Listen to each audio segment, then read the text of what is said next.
What's up, guys? This is Coach Alex in the Better Daily group. We are going live for our Better Daily workshop here in March. We're talking about injury-free cardiovascular training, and specifically, we're going to be talking about walking and running. So, if you have been in the Better Daily group for some time, you got the slide notes in your email, and if you need these, reach out to me via message. I'd be happy to send these to you to help you get your walking and running done in an injury-free fashion. So those who are joining us on the app, I appreciate you. You'll notice that the green screen function doesn't work on the app live. So sorry for the green in the background. And those of you catching the replay in our folders, you'll see that we've got our nice branded background and whatnot. So that's party.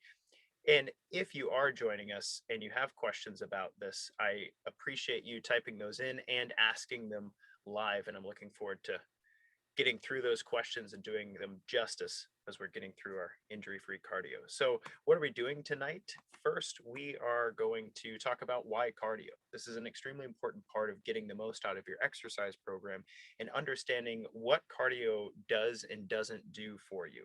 And then we're going to talk about why walking and running, because there are a lot of forms of cardiovascular training: jump rope, swimming, row machine. Why might you champion walking and running over other types of cardiovascular training? And so we'll get into that conversation. Then we'll talk a bit about the biomechanics of walking and running. So that'll be a party. And then we'll talk about chronic injury prevention. And then we'll field questions from the group. So if you're catching us live or in the Zoom room, then you have the opportunity to drop questions and we'll make sure that we address those. And we've had a few reach out prior to this workshop tonight, and I'll make sure and address those questions as well, time permitting. So get excited. Let's get rolling. So first, why cardio?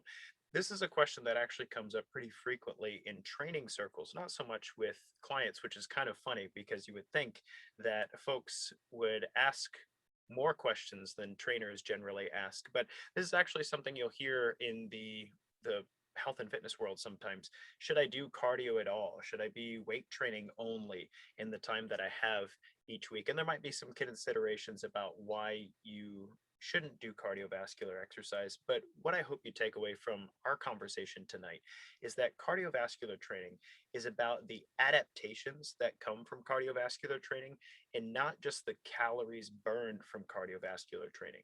So when I was a young trainer, I think it was probably 1920, I had somebody come up to me on the fitness floor and say, what form of cardiovascular exercise burns the most calories? What form of cardio is best? And I said, wow, that's a really interesting question. There's actually two questions wrapped up in that, right? Because one, you're asking which form of cardio burns the most calories? Which form of cardio is the most energy consuming thing that you can do? Fun fact, if you're interested, alpine skiing, like long cross country skiing, is the largest amount of cardiovascular exercise, largest amount of calories that you can burn from cardiovascular exercise per time unit. So if you're interested in that sort of thing, you want to go burn the maximum amount of calories, I suggest moving to the Alps and getting really good at long cross-country skiing. Now the reason that's kind of funny, but also relevant, is because cardiovascular exercise, the best forms of cardio, is not about burning calories. It's about the adaptation. And what you'll see on your slide notes here about why is cardio is that exercise is about adaptation, not calories burned. And there are two fancy words there: methylation and acylation. That means methylation is the turning on of specific genes in your DNA. That's not the first time you'll hear me say that this evening. And acylation is the turning off of specific genes in your DNA. And so I want you to think of your cardiovascular exercise, specifically walking and running, as a tool to turn on certain parts of you that currently aren't doing their job, and to turn off certain parts of you that maybe you don't want to see manifest, right? So I'm going to say a few relatively scientific sounding things here, and I don't want it to be scary. I'll explain a little bit, and each of these are worth their own workshop altogether. But as a brief overview, the adaptations that come from cardiovascular exercise, first, we've got mitochondrial density. Mitochondrial density are the little powerhouses of the cell that allow you to release ATP from your food that you consume, right? So the mitochondria in your cells release the energy from the food that you eat. And if you're doing your cardiovascular exercise consistently and not overdoing it, then what should happen is every single cell in your body should end up with more mitochondria in it in order to produce more energy from the food that you eat. And that's a very powerful thing. In layman's terms, we call that increasing our metabolic rate. So mitochondrial density, hugely important benefit of improving your cardiovascular training. Then cerebellar, that's a piece of your brain, cerebellar density. Your cerebellum is right here in the back of your head. You can think of it as your rhythm and blues center of the brain. It's the part of you that controls motor function. You notice when I talk with my hands a lot, right? I don't get to think about that. I don't think about what it is I'm doing with my hands. If I watch a video of myself, I'm like, what in the world's going on with that guy? The cerebellum is in charge of the things that I involuntarily do with my body. Similarly to walking, unless you're dealing with an injury or pain, walking just kind of happens for you.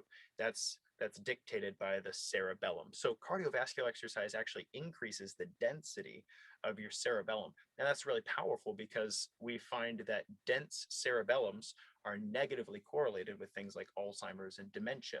And they're positively correlated with things like creative thinking, problem solving, and language fluency. And so doing cardiovascular exercise is hugely important to keeping your brain nice and healthy, especially at a cerebellar level.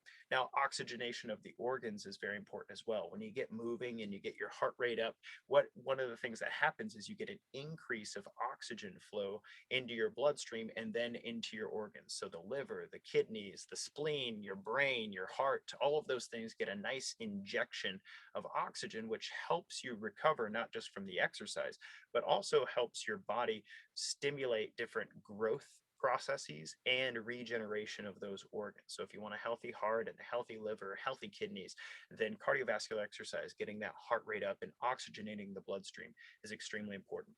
Metabolic flexibility is a really fancy way of saying your ability to switch between fat as a fuel source and carbohydrates as a fuel source. So a lot of folks come to me and say, hey, I'd like to lose some fat. Like, I mean, I don't know anybody who comes to me and says, hey, I need to gain some fat. If anything, people want to gain muscle, right? Metabolic flexibility is training the ability in your body to use things like your love handles as a fuel source and to use things like the carbohydrates you eat as a fuel source. Many people get stuck metabolically inflexible, only able to really pull from either carbs or fats and have a very difficult time pulling from both of those fuel sources. And your body can, from a DNA perspective, pull from both of those sources, and that's really important. And so that said, metabolic flexibility is an important adaptation for cardiovascular exercise.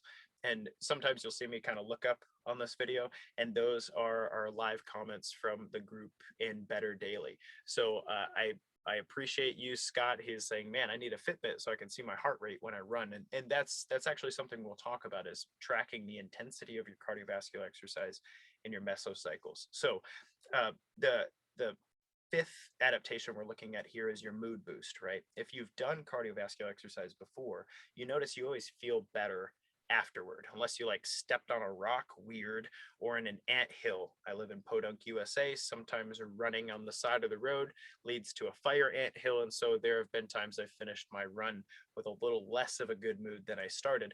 But generally, running increases the endorphins, norepinephrine. You get a little bit of epinephrine as well. You get a little bit of dopamine and serotonin.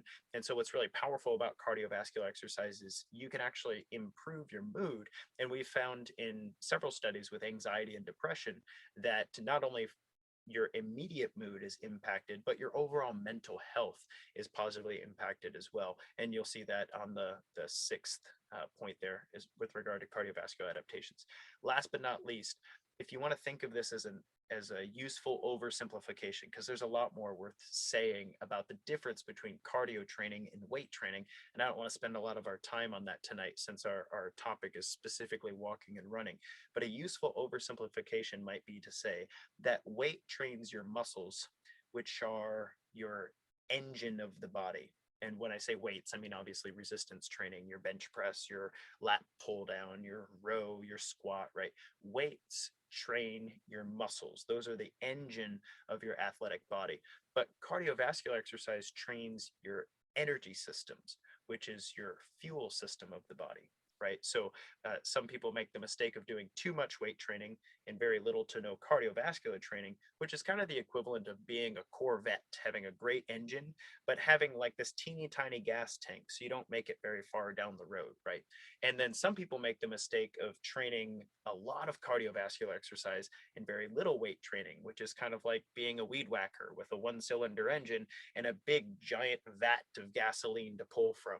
And I mean, both of those might have their uses, right? Too much cardio, not enough weight training might be great at ultra marathons, whereas too much weight training, not enough cardio might be a great thing for, I don't know, a bodybuilding physique competition.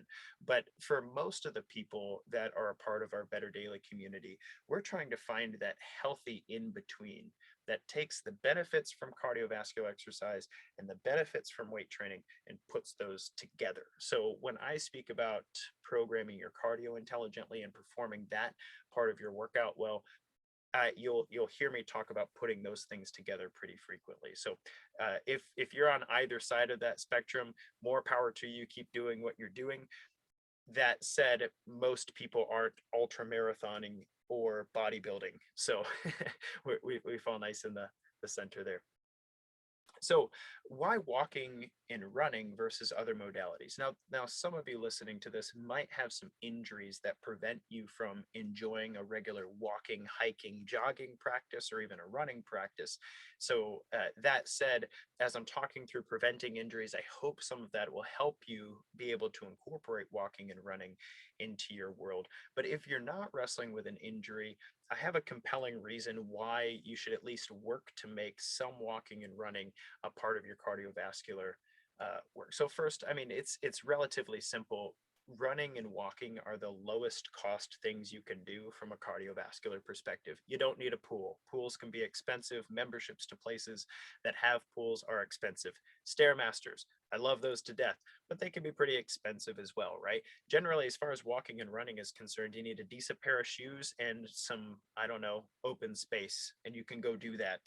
And that's all it costs you, right? Even the most expensive running shoes in the world don't shake a stick at how much a treadmill costs, right? So that said, it's a very, very low cost form of cardiovascular exercise. Everybody can do it, and we've been doing it for thousands and thousands of years. So, biomechanical reset, there's reason to believe that walking and running, especially for bodies that have been trained in walking and running can be a nice reset for the body. So if you've been sitting for a long time, maybe your back kind of hurts, maybe your joints don't feel right, you're just kind of been all balled up and bunched up for the day. Walking and running can actually be a nice biomechanical reset. It can get your spine moving, your hips moving, your knees moving, your feet moving, your arms moving. It can kind of reset you in a way that you end up in your most natural state. Walking and running is a more natural state for human beings than even sitting for 7 hours, which is something we're thinking about. So that's another reason. It's also the best studied cardiovascular modality. So if you're looking for benefits around, training your brain or training your heart or training your mitochondria or metabolic flexibility, you're not going to find a lot of studies on, we had 10,000 participants do a stairmaster for 30 minutes every single day. No, they said we had 10,000 participants go walking or running every single day, and we found this, right? So when it comes to the average person in looking at studied benefits of cardiovascular exercise, some of the modalities don't translate. Cycling is a good example. A lot of people love the Pelotons of the world and stuff, and I'm not crapping on Peloton here, but sitting and pedaling might not have the same beneficial effect, as we'll talk about in a second, as walking and running might have. Even per calorie, even if the calorie burn was the same, the beneficial adaptations from walking and running seem to outweigh something like cycling. Similarly, swimming is a great example of a modality that might reduce your bone density. Now, if you're, for whatever reason, wrestling with a hip injury or a back injury or something along those lines where swimming is positive and beneficial for you, for your joints because of the buoyancy, then fantastic. But most people will benefit more from walking and running from a cardiovascular perspective. And then last but not least, there are studies that suggest that walking and running are the most effective weight management tools in a cardiovascular tool belt. These two books that I have on the slide, Born to Run and Why We Run, are interesting looks at not just our biological history of walking and running, but also how that sort of thing has been studied in the modern era. And what you'll see to the left on this slide is a reference to a huge genetic study. I've mentioned it on the Defining Dad Bod podcast before because it's just a mind-blowing study. They did 18,424 participants in Taiwan, and they looked at their DNA predisposition toward obesity, and they looked at their self-reported behavior around exercise. And what they found is if folks had the markers for a risk of obesity, there's 7 of them. There are 7 genes that are associated with carrying more fat, being prone to carrying more fat on your body.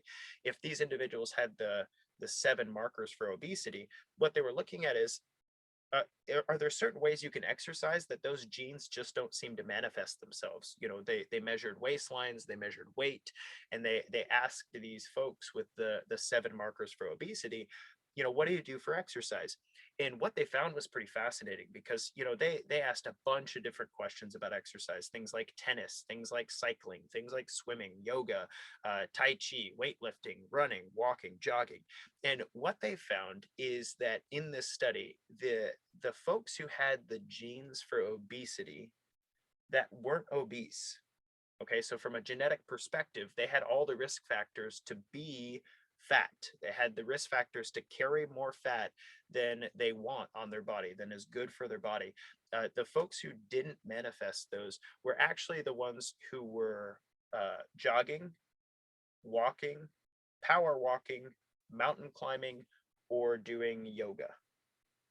Those were the 5 forms of exercise that were associated with having the obesity genes, but not manifesting obesity. We call that genotype and phenotype. Genotype is what the genetic makeup is, and phenotype is how the genetic makeup manifests itself, right? And so the genotype was obesity risk.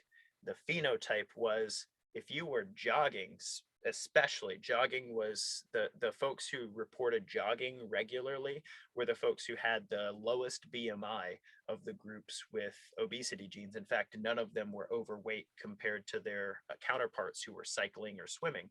That was a really powerful finding. Now, I'm not saying unless you walk or run, you're never going to get skinny or whatever. What I am saying here is that one of the reasons that I recommend regularly to my clients, and one of the reasons that I push walking and running over other forms of cardiovascular exercise in addition to these benefits, is that there is reason to believe that if you're somebody whose body would like to hold on to extra fat, then walking and running is the most beneficial thing that we can have you doing regularly to either buffer those genes or turn on other ones that seem to turn them off. So very, very powerful research study. I encourage you to look that up. I have the citations here in the show notes for you to check out. I said show notes. Man, that's a podcast throwback. How about I have the citations here in our workshop notes. Oh geez, old habits die hard. Anyway, so walking and running, and this is really important to me because I have a client I've worked with for about 8 months now, and when he first came to me, he said, Alex, I'm not a runner. I'm not going to run. I don't like running. And that said, I said to the guy, okay, I know you're not a runner. I'm not going to try to turn you into a runner. But what if I said that if I could get you to jog once a week in a way that wasn't injurious and, it didn't suck too bad and maybe you got better at it every time, that if you jogged once a week, that overall that would get you better results in your weight loss program. You don't have to be a runner. You can just be a guy who runs once a week. He's like, you know what? I could deal with that. Let's see how it goes. So we worked together for a few months. He lost 15 pounds. He was really happy with that. And he was like, you know what? Can I add another day a week of running? And I'm like, sure. He goes, but I'm not a runner. I'm just a guy who runs twice a week. I'm like, hey, that's fine. So I got a text from him. It was probably last week, somewhere in there. He's signed up for this huge race. It's like a 15K race. And for those of you who don't do, kilometers in feet. That's like a 9-mile race, and he's training hard for it and stuff. And he's like, yeah, I'm running like 4 times a week and really enjoying this. You know, is running too much? Is there such thing as too much running? So we had to have that conversation. So all that to say, if you don't think of yourself as a walker or a jogger or a runner, then it's possible that adding it in once, maybe twice a week, and getting a feel for it. Maybe you won't be a running guy, but you could be a guy or a girl who runs twice a week and sees great results because of that. Scott says in the group, he's like, I had no idea there were obesity genes. Yeah, it's probably wrong to call them. That's what the researchers called them. That genetic effects on obesity measures. And that said, there's probably a little more to that, because genes are a conglomerate of different alleles. It's like a, I don't know, a sequence of nucleic acids that we can identify and say, hey, those 30 nucleic acids together make up this gene, and that seems to be associated with higher BMIs. And so in the clinical and research communities, we call those obesity genes. There's genes for inflammation, there's genes for things like breast cancer, and that doesn't mean, you know, you have this gene and now that's a death warrant of your future. It's just saying that you have this predisposition wrapped up in the blueprint of your cell. And if the right things happen to turn it on, or the wrong things happen to turn it off, or whatever, then that's, you know, that will manifest. So it's genetics is a fascinating study. We did a whole stint in that at Vanderbilt, when we were looking at developmental psychology and things that develop in the mind because of childhood traumas and stuff. But I won't go down that rabbit trail too far. Yes, we are studying, as a scientific community, we are studying the genetic factors that seem to predispose people more toward obesity. If you have those things, it does not mean you're going to be fat forever and there's nothing you can do about it. It just means, kind of like me with Ehlers-Danlos, I have a genetic predisposition to have my joints way more, like, I shouldn't be able to do that. My elbow shouldn't do that. But does that mean I can't be athletic? And does that mean I'm going to live with pain all my life and stuff? It just means that I have to wrestle with the hand of cards I've been dealt, and to play the best game I can with them, right? And that's the same thing that I say here about walking and running. If you're an individual who's been blessed with being able to accumulate more fat much more quickly than the average person, then that means walking and running might be a helpful ticket for you to manage that well.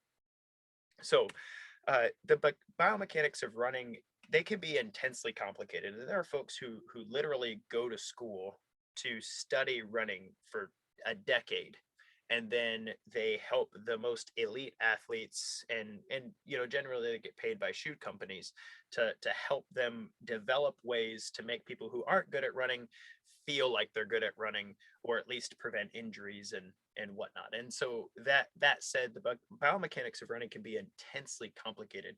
For the purposes of our workshop this evening, I want you to think of a few things here. First, we have the movement of the foot, right? We have the movement of the foot. If this is your foot, right, this is the heel and these are the toes. The movement of the foot, when the foot strikes the ground and then springs off the toes to move forward, the movement of the foot is extremely important. That's mitigated by the front of our shins. That's called the anterior tibialis. That's the part of our foot that pulls our toes up. So if you want to pull your toe up to your face real quick, like I'm doing it right now. I don't know if you can see. If you want to pull your toes up towards your face, that's your anterior tibialis flexing. And then if you want to stand up on your toes, roll to the balls of your feet, that's your gastrocnemius and your soleus. Those are in the back of the calf, and those are responsible for that spring, that spring off of your toes, right? And then we have the knee, and the knee is an extremely important part. It's just a hinge joint. There's not a lot of stuff going on there, but we have our quad in the front of our leg, and then we have our hamstring in the back of our leg. The quad extends the knee, that makes it straight, and then the hamstring bends the knee. That makes it bent, right? So hamstring curls are the you know, you lay down and you pick your leg up, and that flexes the knee, and that's your hamstring working. And then similarly, your quad extensions are where you straighten the legs and, you know, knock all 4 of those muscles out in the front. And when I say hamstring and I say quad, that's actually several muscles together, and we just say hamstring and quad in order to to make it a little easier in layman's terms. And then we have the glute. And the glute is primarily responsible for dealing with your hip. Now, one of the things we'll talk about in a bit is that in many running injuries that I see as a personal trainer and that I've wrestled with even in my personal fitness programs is that our hip flexor and our glutes are not operating appropriately together. The glutes, your butt, the biggest, strongest muscle in your body, should be extending your hips. Your butt should be pulling on your lower back and pelvis and on your femur to extend the hips, right? And your hip flexor's job is to actually flex the hips. So if you pick your knee up like you're standing on, can I get my knee that high? If you pick your knee up, that's hip flexion. And then the reverse is kind of kicking your leg back toward the wall behind you. That is hip extension. And so running is a very complicated marrying of landing on the foot and pushing off of it, bending the knee and straightening the knee, and then from a hip perspective, bending the hip and then extending the hip. And what's really powerful about it is you do this all the time when you walk and you don't even think about it. There's literally millions of things that are happening just to propel you forward, and you don't even think about it. And what's crazy for me as a trainer is when I work with people to help prevent injuries in walking and running, very few people have ever been taught how to walk or run intelligently. Now you learn it as a kid. Nobody has to teach you. You just, bump into enough stuff and fall over. I watched Bennett do that about a year ago while he was learning to walk. And now he's running and he runs into things and he falls over and then he gets back up and he does it again. And so it's a really hard trial and error process, right? But then we all become adults and then we stop doing that so much. Like our body's not trying to develop or grow all on its own. And so what happens is we, especially if we're walking and running, I mean, you have to get around, right? What happens is we develop maladapted movement patterns that just keep getting solidified over and over and over again until we end up injured because our glutes might not be working well with our hip flexors, or our calves, our gastrocs and our soleus are not working well with their anterior tibialis. And you don't know any better because I mean, I have a hard time spelling anterior tibialis, to be honest. So, so we don't think about these things when we walk or run. And what I hope to do tonight is to give you some things that you can incorporate into your practice if you've been wrestling with particular issues in your walking and running. And so if I haven't convinced you so far, quick recap: cardio is important. You got to do it. Not just because it's enjoyable and good for your mood and mitochondrial density and all that, but it creates adaptations in your body that weight training cannot create for you. And people would take me to task for that, but bring them on. Bring your boxing gloves. Then two, I champion walking and running for a number of reasons, as I've said, compared to things like Stairmaster or elliptical or cycle or swimming. And I believe most people can learn how to walk and run effectively and at least do so on a semi-regular basis, without having to rely on another primary form of cardiovascular exercise. I'm not saying you're not going to get in shape if you like cycling. I'm just saying that incorporating some walking and running will make sure that the benefits of walking and running will help you in your cardiovascular practice. And so from a biomechanics perspective, it's such a complicated movement that it's very, very difficult sometimes to pinpoint what the problem is. If your foot's hurting or your knee's hurting or your back's hurting or your hips are having problems, or you've got plantar fasciitis, or maybe it just feels like you're a heavy Clydesdale trotting along and you don't know what you're doing wrong. So I hope tonight I can give you some pointers around that. Now, said a lot of things, and I want to make sure that I leave some room for questions. I'll take a bunch of questions at the end of this particular workshop. So I'm going to dive into preventing injuries here. I'm going to talk a bit about each of these things. And then if I've brought up some questions for you about adaptations with regard to cardio, or becoming a guy who runs 2 times a week instead of, the running guy, or obesity genes or whatever, as those are coming up, write those down and make sure you drop those at the end here. And then we've had a few folks from our Better Daily group ask us some questions before jumping into here. And so I'll answer those as well. So we're moving on to preventing injuries. And really, if you are taking notes, or maybe you have the page in front of you, this isn't an exhaustive list, but these are the things that I primarily find are issues for people. I have 8 things right in front of you. And it's kind of like coaching nutrition, right? There's probably 8 things I could identify that almost everybody is doing wrong. And if we can do all of those things well, then most other things fall into place. And yeah, I don't mean to throw everybody's nutrition under the bus, but it's very rarely like a magic bullet thing. It's like all of these things have to work together for this to pan out, right? So preventing injuries, we're going to talk about training your calves. That's the lower leg between the knee and the heel. We're going to talk about shoe choice. We're going to talk about training your feet. We'll talk about training your core, training your glutes versus hip flexors, promoting recovery, mesocycle management, and sleep. And if that has your head spinning, hang with me. I'm going to try to make it simple. So preventing injuries. And again, if this brings up questions for you, write them down so that we can address them in just a few minutes here. So preventing injuries. If you have knee and ankle problems, generally that's a result of a lack of lower leg training or a need for lower leg training.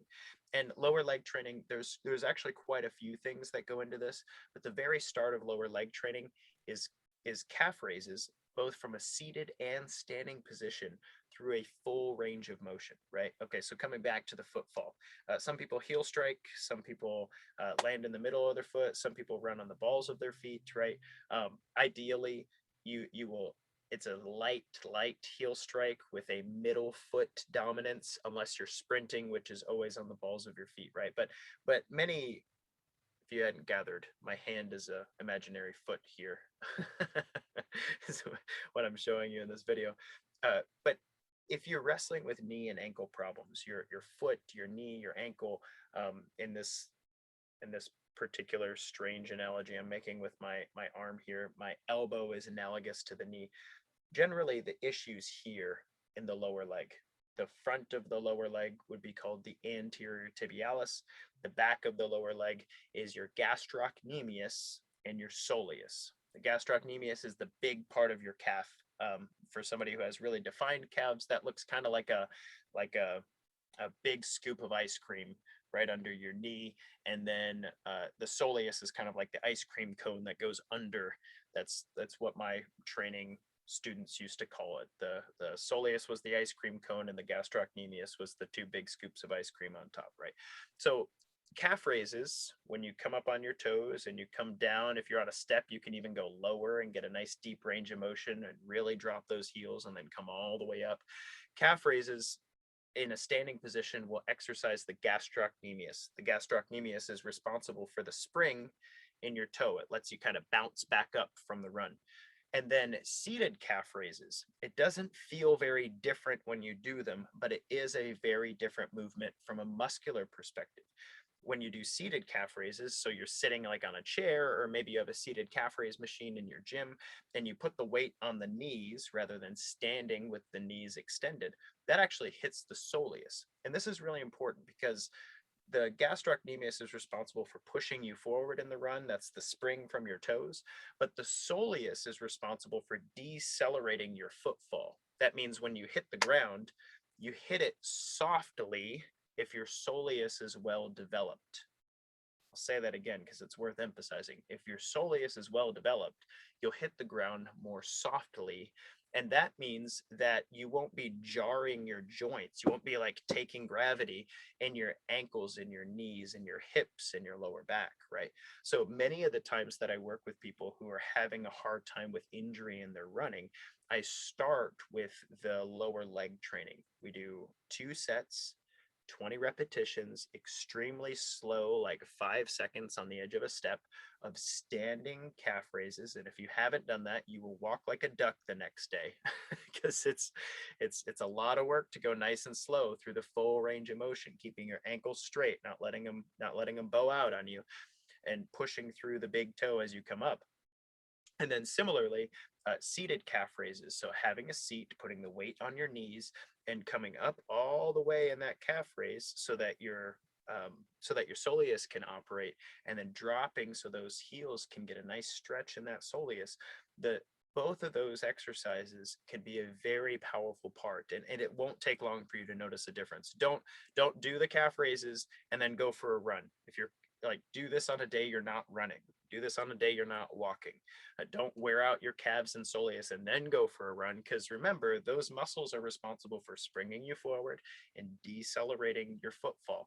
And if they're worn out and then you go for a run or you go for a walk, you're just going to be like plowing the ground, and your joints are going to hate you. So do this on off days. If it does make you sore to do so, give yourself a little break before you do some more of it in the next day or two. Excuse me. But within 2 weeks of doing this 3 times a week, you will notice a difference. You'll notice that you land lightly and that you spring a little more. And that's a good thing. And you don't need to overtrain these. This isn't something you have to do forever. It's just that you need your gastrocnemius and your soleus to be strong enough to absorb the shock of your running and walking, so that your joints don't absorb the shock of your running and walking.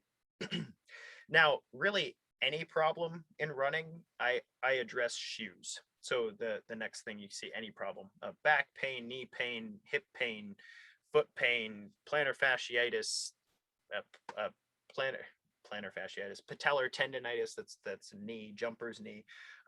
Things that I find in running a lot is that people are wearing the wrong shoes very frequently. They're either lifting in their running shoes, and just please don't, like, message me if we need to talk about it, but don't lift in your running shoes. Running shoes give you support for the repetitive motion of running. And most of us are running on like sidewalk and concrete roads. And I mean, even trails, even if you're trail running, you're running on like rocks and hard dirt, right? It's not like you're frolicking in a wonderful field and meadow of soft grasses. Like, most of us aren't doing that. We're running on hard surfaces. And so running shoes have the support and cushion required to absorb some of the shock, so that your foot doesn't get beat to death, right? But squatting in a supportive shoe, or deadlifting in a supportive shoe, or lunging, or even bent over rowing, or whatever, dumbbell snatching, kettlebell swinging, all of the really fun exercises, don't do those in supportive running shoes, please. Because what's going to happen is, imagine these are feet, right? And they're supported, they're arch supported in the middle because they're running shoes. Well, when you squat, it messes up the biomechanics all the way up the body, because you're squatting in shoes that are pushing your ankles out. They're rolling your feet outward, right? And so a lot of people, I'll literally have them in front of me. I'm like, what do you like? No, don't wear your running shoes for weightlifting. Kick those shoes off. Let's do squats. And they're like, oh wow, squats don't hurt my knees anymore. I'm like, yeah, they don't. Like, your poor knees. We're trying to make up for the fact that your lower legs were all thrown off by your shoes. So don't lift in running shoes. And I would say don't run in lifting shoes, right? A lot of us could probably get away with depending on whether or not a mile or 2 or 3 is something you regularly do. You could probably run in minimalist shoes and not have a problem. Or maybe you can walk a mile to 3 miles in minimalist shoes without any problem. But and I say minimalist, they're the ones that don't have so much support, right? They're kind of, they let your foot do the work. So I would say get a decent pair of running shoes and run in those, and get a decent pair of lifting shoes, or lift in your socks. If you're if you're in a garage gym, that's one of the benefits, right? In some gyms, they'll let you lift in socks. In other gyms, they're like, what are you doing with your shoes off? I'm like, I'm deadlifting. I don't know what to tell you. Well, put your shoes on. We'll after my set, thank you. I don't know what problems I'm causing here. They're worse than the masks. Oh, I said that in a workshop. My bad, guys. Anyway, the point is, any problem that you have in running, make sure you address the shoes. And if you've been running in the same pair of shoes for 300 miles, you probably need to turn that over. You wouldn't do that to your car. Don't do that to your knees. You can sell your car and get a new one. You can't sell your knees and get new ones. Well, you can get new knees, but nobody's going to buy your old ones. You know what I'm saying? Anyway, so plantar fasciitis. Thanks, Scott. He says keep on rolling with it. So plantar fasciitis, you can help plantar fasciitis by training your feet, right? So your feet actually have, imagine big toe. This is not anatomically correct, obviously, but imagine your foot has tendons and ligaments that connect across the bottom. And plantar fasciitis plantaris is the name of the actual muscle and tendon that come through the bottom of the foot. Plantar fasciitis is the itis, the inflammation of the fascia of the plantaris. That's what plantar fasciitis is. If you end up with plantar fasciitis pretty often, then one of the things you can do is train your feet. So barefoot lifting is something I recommend very highly.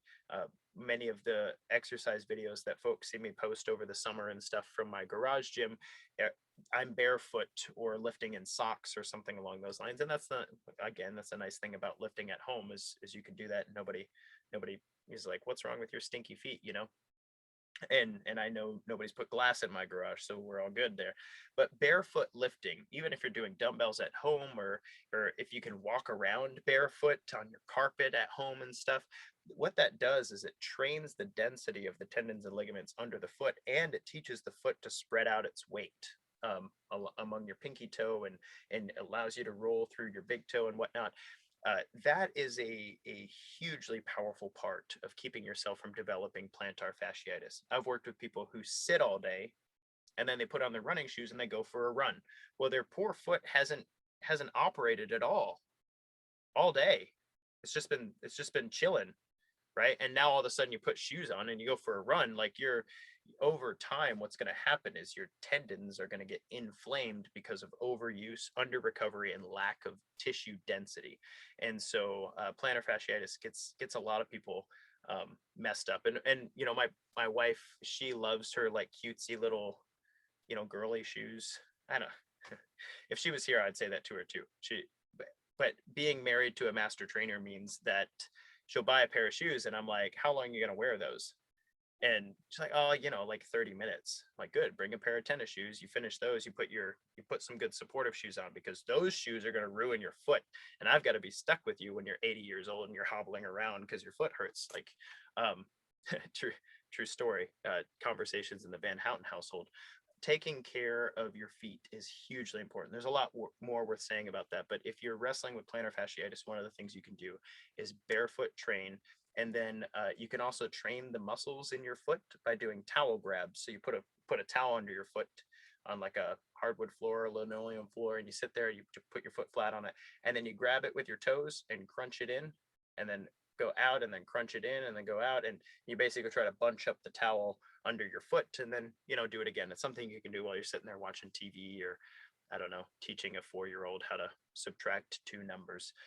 Anyway, so towel grabs are important. And then tibia raises. So if you're having trouble with plantar fasciitis, one of the things is that maybe you're a little too developed in your gastrocnemius and soleus. Maybe you have too much spring. And so one of the things you can do is develop your anterior tibialis by raising your toes towards your face, just like you would do the calf raises. You can raise your toes. So we have 10 more minutes and I still have back and hip pain, promoting recovery, mesocycle management, and sleep.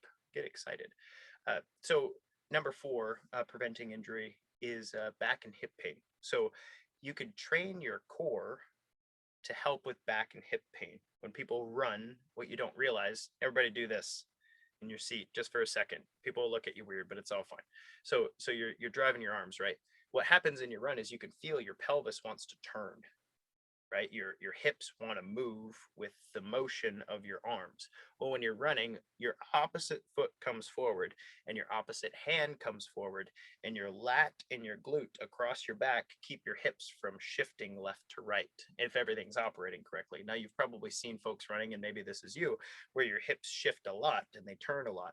Well, that will cause hip and back pain over time because your poor spine's just like doing this for however many miles you're running or walking, right? So planks, cobras, wood chops, pull-off presses, reverse crunches. If you don't know anything I just said to you, YouTube it. There's a wonderful cache of awesome exercises in YouTube that you can look up to help you with training your core. But if you're wrestling with back and hip pain, one of the things that you can do is improve your core function. And I'm not saying a super strong core will make your back never hurt again. What I am saying is, if back pain is a recurring thing for you in your running practice, then training your core can be a powerful part of setting that right.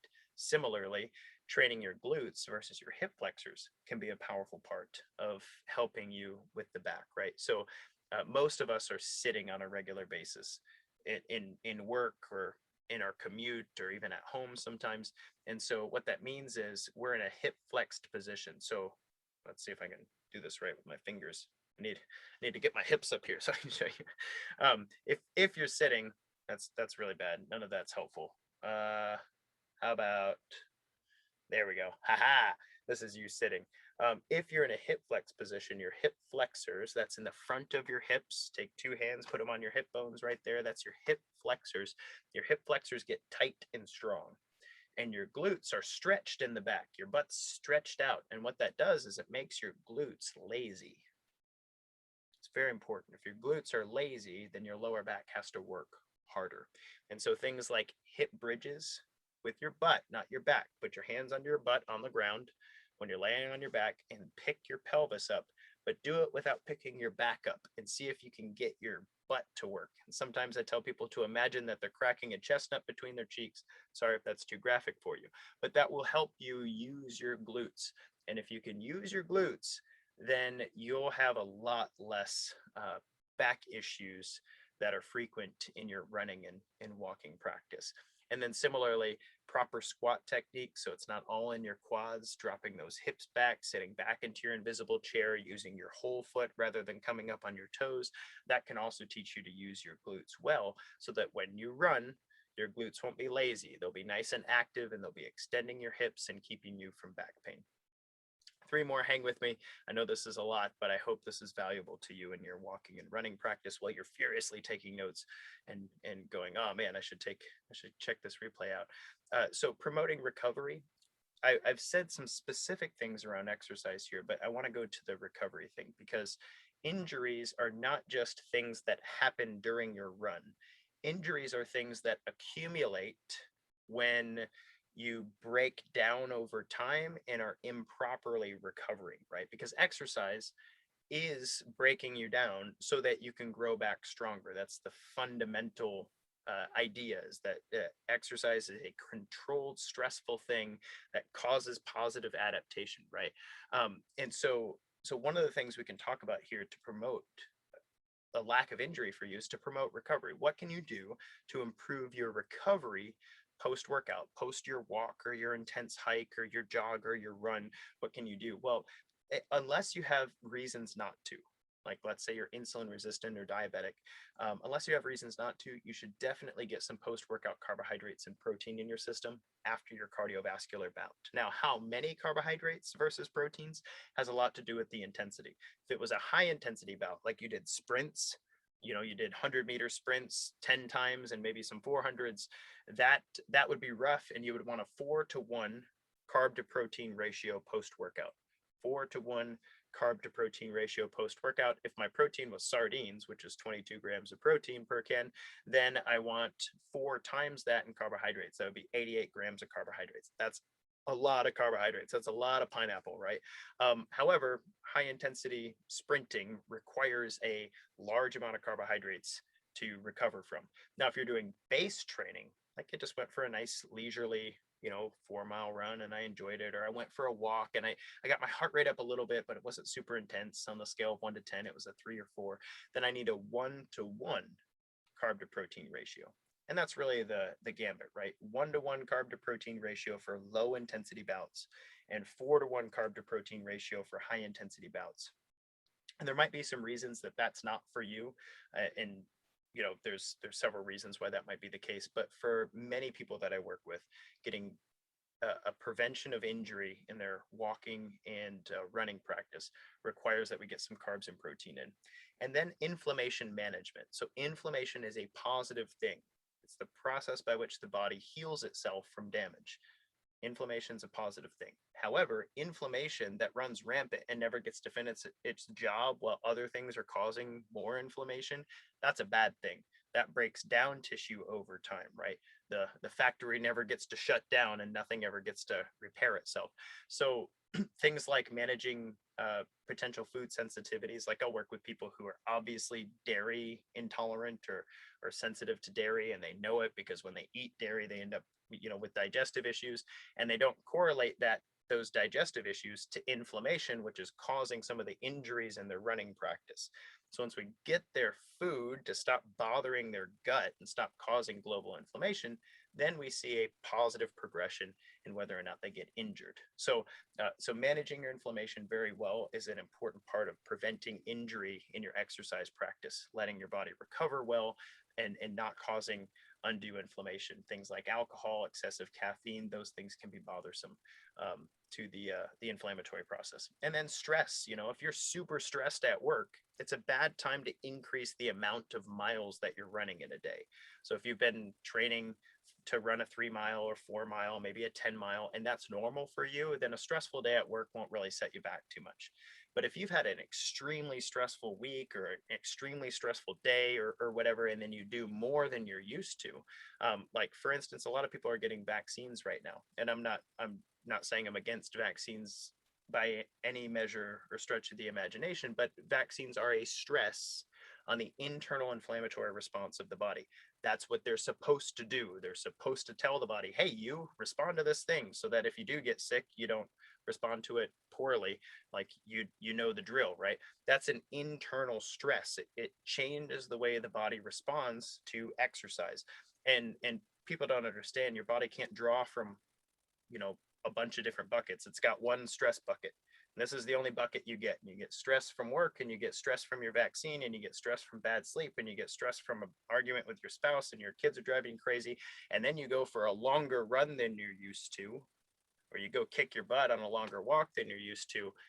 Like, if you do that over and over again, your knees are going to hurt, and no amount of calf raises are going to fix that, right? So that said, managing your stress from an inflammatory perspective is extremely important. And then if you're somebody who's prone to inflammation, maybe you recover poorly, like if I do something new, it takes me days to recover usually, then ice can be a really helpful thing there. Now, it'll slow your progress, but it'll keep you from being over-inflamed. So use it judiciously. Mesocycle management, that's just a really fancy way of saying don't run too much too fast. So I call it the rule of 3. Do 1 base cardio session a week, 1 moderate cardio session a week, and 1 high intensity cardiovascular session a week. So on a scale of 1 to 10, this is a 3 to 4 out of 10. On a scale of 1 to 10, this is a 5 to 7 out of 10. And this is a 8, 9, 10 out of 10. And that's really the bulk of what you should be up to from a walking and running perspective.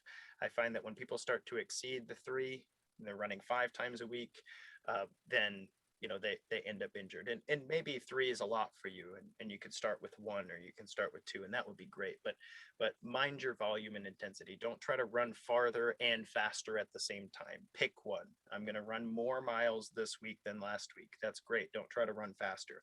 Or I'm going to run faster this week than last week. Or I'm going to walk faster this week than last week. Great. Don't try to walk farther too. Pick one and work on that, and that would be good for injury prevention. That's called minding your volume and intensity. And last but not least, sleep, which is a ginormous topic that I just threw in at the end of a workshop. So take that. I've got a whole podcast on it. I think we'll probably do a workshop on it this year, probably in the next month or two, because it seems that a lot of people are in my path right now who need some help with sleep. Sleep is our primary recovery tool. And so if we're not sleeping well, then we're not recovering well. And that's how we'll prevent injuries. So I said a lot of things. I hope you took a lot of notes, and I want to open up the floor to questions. While we're getting to questions from the group, we had one dropped in Better Daily during the lead up to this workshop by Miss Katie. So I'm going to bring you on here, Miss Katie. Now, you asked 2 specific questions. One you asked was about I've heard you talk about how base cardio is important for my mind, like it's important for my brain development. What is interval cardio doing for me? And then the other question you asked was about warming up well and cooling down well from cardiovascular work. So given everything we've talked about today, which one of those do you want to start with? I can't hear you, I'm sorry.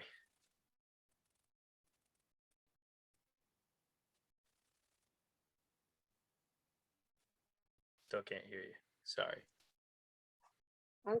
Oh, there she is. There she is. What's up, Can you girl? hear me now? I can. Okay. I think I'd like to hear more about the brain. So it's such a good question, and I kind of referenced it in the interim about adaptations and stuff, but there's an entire book if you're really interested in this, and I've talked about it on the show. I know I've even referenced it to you in conversation. The book Spark by Dr. John Rady. He does an amazing job of walking through the last, well, I say the last 20 years, now it's the last 25 years of research about exercise and how it affects the brain. And what's really interesting about the book is when he says the revolutionary new science of exercise in the brain, what he really means is the revolutionary new science of cardio in the brain. He only references 2 weight training studies in the entire book.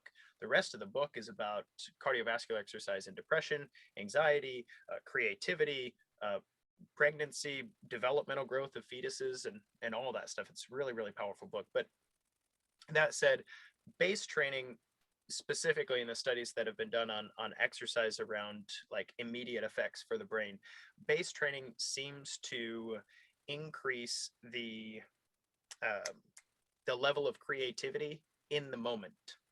So like I've heard people say I like to go for a run because it helps me think, or that's my me time.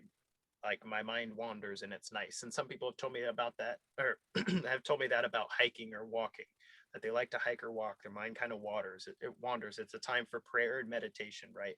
Um, those things all happen in base cardio. You actually get a boost in creativity. There's a negative effect in creativity with higher intensity cardio. So when the exercise gets intense enough, your creative faculties shut down.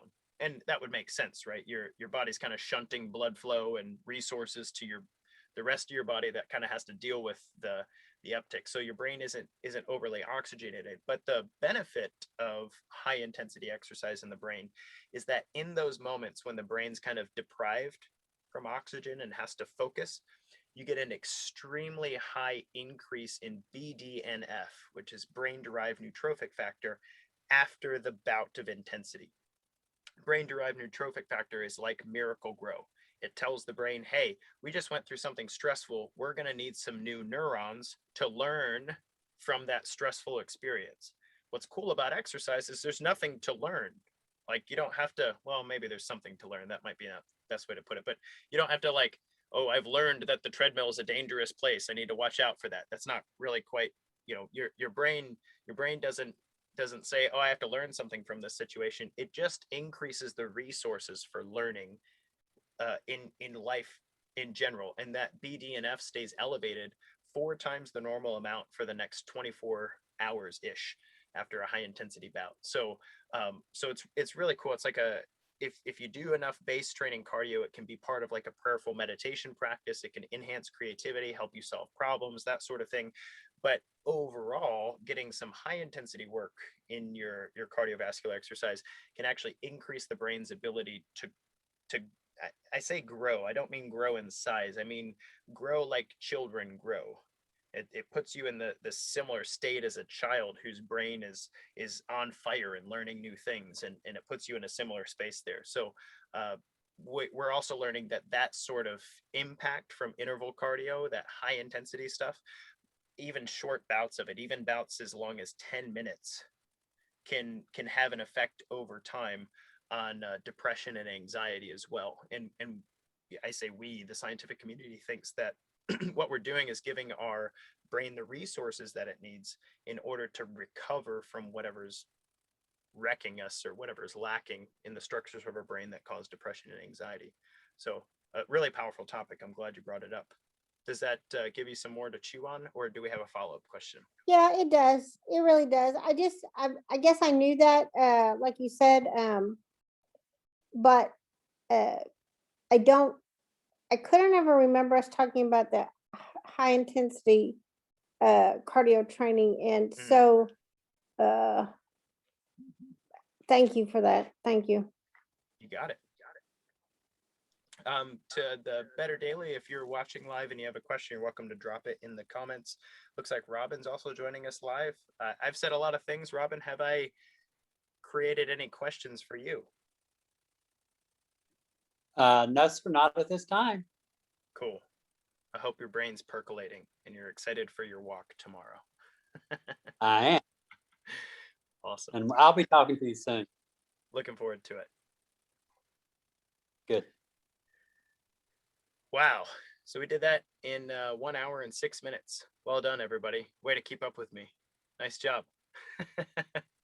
So this has been our March workshop on cardiovascular training, specifically walking and running and preventing injury. I appreciate you guys for joining me.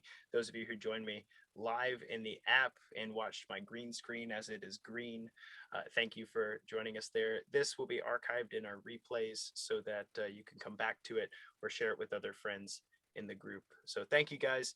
Happy running and walking. Take good care of your legs, and drop questions as they come up in the community about how to apply this stuff in ways that are beneficial to you. I want us to stay injury free and getting all the steps we need, keep those brains healthy and hearts healthy and metabolisms flexible and all that good stuff. Guys, thank you so much. I appreciate you. This has been Alex Van Houten with Better Daily. See you guys later. Keep up the good work.